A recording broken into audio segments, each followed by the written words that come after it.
welcome to the second lesson for Success Forge.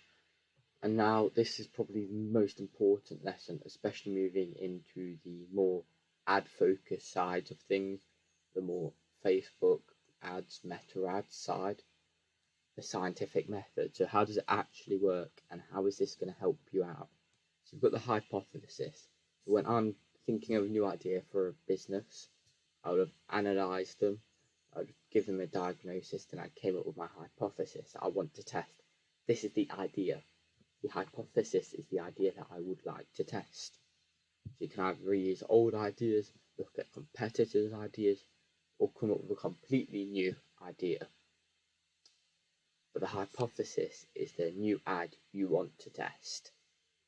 And when it comes to the next step, it just comes to testing it out. So you have to produce it.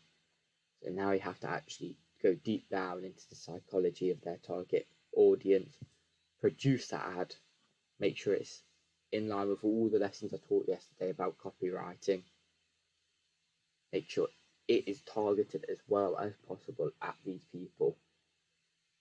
If it's not, you're going to realise all your ads fail, but you need to target as closely as possible. If you've got no old data set, then you can't reuse ideas. This ad will never be perfect on your first try. It can take up to 2 months to find out what the perfect ad actually is.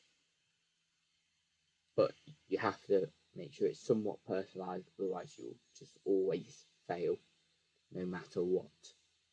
Once you've gone through that bit, you move on to the analysis stage.